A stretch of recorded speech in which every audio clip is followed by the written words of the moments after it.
The following podcast is a production of the Podpire Network. Find and listen to our podcasts at thepodpirenetwork.com or wherever you enjoy your podcast. The Podpire Network, a family of inspired podcasts. Welcome to Enabling Motion, the podcast where we bring you the inspiring technology that keeps people moving. Hey Marc, glad you were able to make it in, man. Yep, happy to. Sorry for the delay. Toronto traffic, what can I say? Sunny days, they'll get the best of you. All right, well, I'm Sibel Mufti. Today I'm talking about Cionic's neural sleeve. Very cool technology. Marc? I will be talking to you guys about a flexible brain-computer interface. And I'm going to be talking about the world's largest not-for-profit organization serving the disabled. I dare both of you to try to pick a different favorite topic today. Hitting us with the guilt trip. Very effective. All right, so I love the slogan of Cionic, which is superpowering the human body. So I think it's time that I start saving up for my very own Iron Man suit. So we're going to go to an ad break.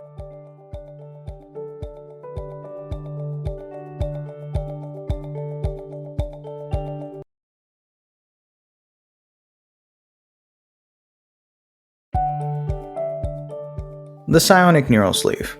It's a novel FDA-approved device that we've come across and has really captured our attention. From our perspective, it's taking some of the approaches that powered exoskeletons use to predict gait and assist the motion of biological legs, but applying it in a fascinating way. The neural sleeve is a garment worn on the leg designed to help people with walking gait challenges, specifically due to neurological conditions that reduce the actual signals that reach the muscles. These can include multiple sclerosis, stroke, cerebral palsy, and spinal cord injuries. At a high level, it's using sensors to monitor the position of the leg and applies a small electrical current to the muscles as needed to assist with the actual movement. This application of current is called functional electrical stimulation. The story behind it is very powerful. The founder of the company's daughter was born with cerebral palsy, and he was incredibly dissatisfied with the options available to her. And I am very impressed by how this device looks. It looks just like a yoga pant, and you wouldn't be able to tell the difference, and it comes in a variety of colors. That is so cool. It's not often that we have the ability to be able to make a device that is going to be like have this total cosmesis, being able to just look as if it's not even a medical device, and I just think that is so cool. Yeah, absolutely. It's so rare that we have something that can just be hidden in plain sight, and this really can. You wouldn't be able to tell. So what do we know about this device?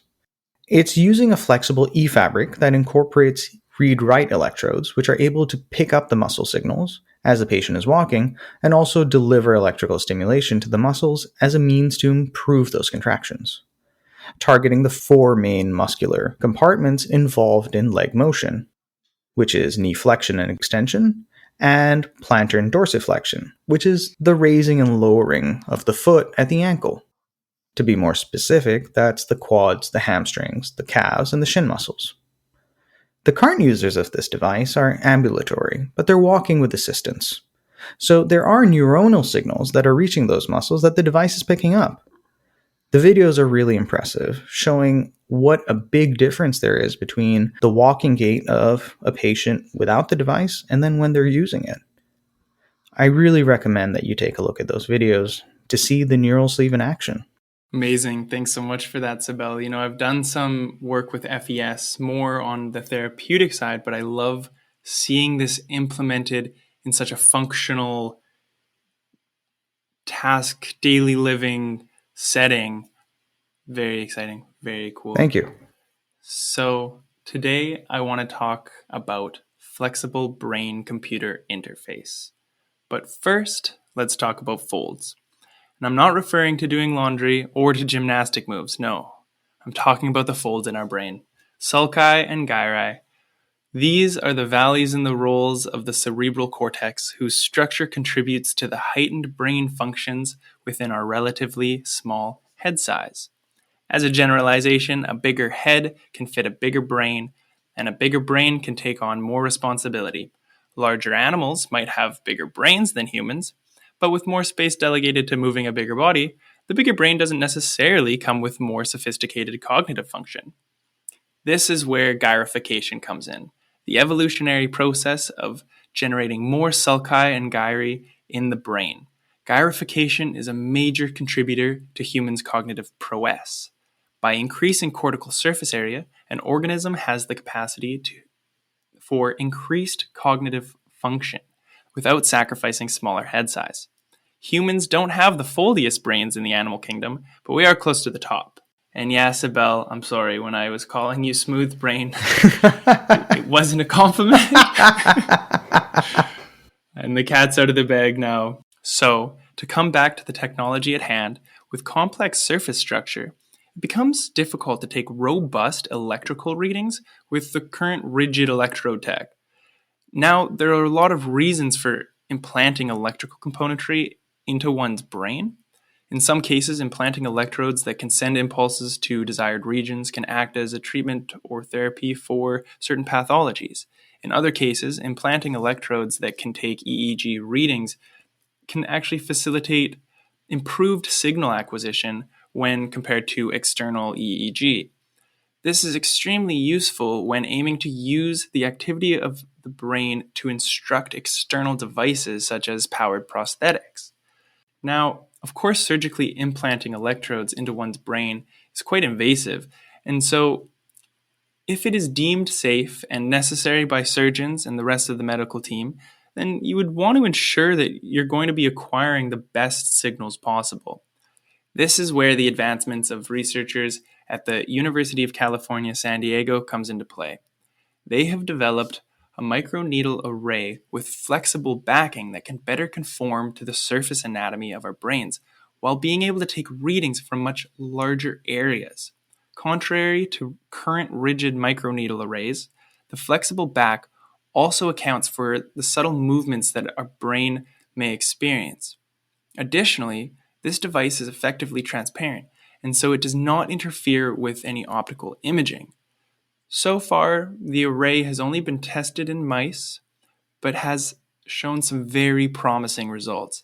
And so I'm extremely excited to follow this work and hopefully see it implemented to help people move. That's amazing stuff. Well, thank you so much. And tune in right after these ads for a very exciting topic by Owen.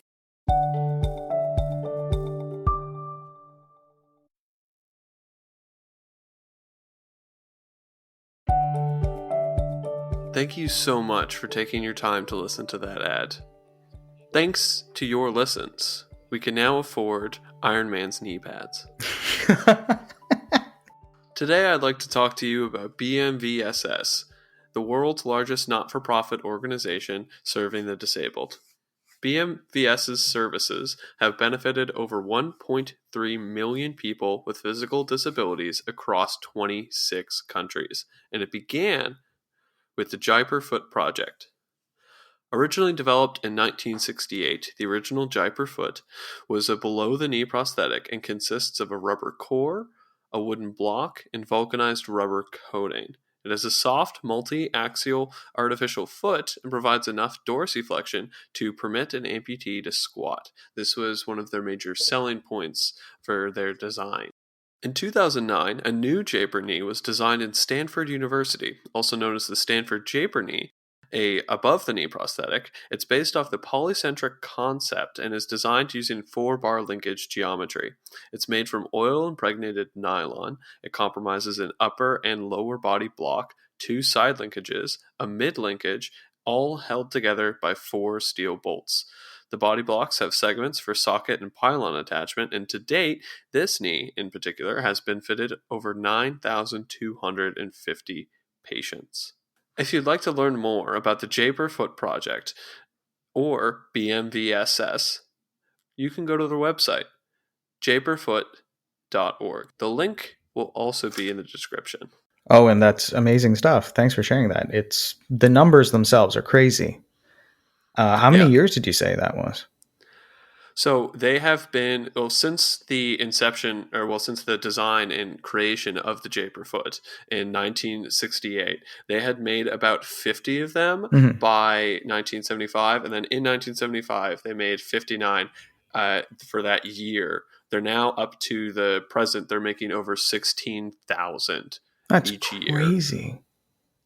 I Wow. was actually inspired by the Jaipur Foot to do both my senior design project in college, which was a low-cost bionic hand, and then it was one of the reasons why I moved to Pakistan, where we looked at potentially seeing if we could try and replicate some of that success. It's such an inspiring project. Thank you for sharing that. I'm going to go off and start our section of saying what's our favorite project, our favorite topics other than our own, and say that that's going to have to be my favorite. So, Owen, thank you for that. Marc, what's your favorite today? Yeah, I'm going to have to give Owen the benefit here. He called it. It's gonna have to be my favorite Darn too. it. He called it right at the beginning, didn't He knew it. He knew it. He had something good. he? The international collaborative aspect of this project is extremely exciting. I really hope to be able to participate in that kind of thing as I move forward in my career.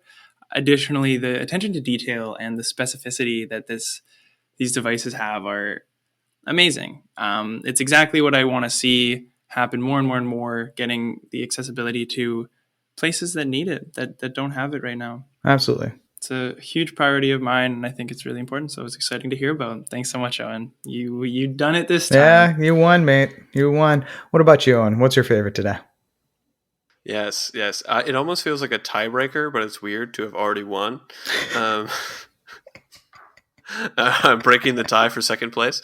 I think my favorite today was actually the neuro sleeve that Sibel was talking about. I think that is, like, just once again, wanting to talk about the cosmesis. It's so rare to see a medical device that doesn't have to look like a medical device, Yeah. one that can still operate the way that it's needed to, Yeah. and yet fit in with day-to-day life. And the story behind that is just so powerful. The fact that a father was just dissatisfied by the options that his child had and just decided that, you know what, I'm going to make a better option. And I think that's just amazingly powerful. And I think it's inspiring. So It's inspiring and it's so wholesome. That really does bring me a lot of hope. It does. Yeah. It does. And it's amazing that's FDA approved. That's a big deal. That means it's commercial and it's gonna, patients are gonna be using this. I hope we get to see one in person soon. All right. That wraps it up for us today. Thank you all so much for joining and listening in. We would love to hear about any topics that you guys think we should cover, or any comments and ideas that you have about what we have discussed. So drop us a line on our Instagram at Enabling Motion Pod. We will then be back to talk more in 2 weeks' time.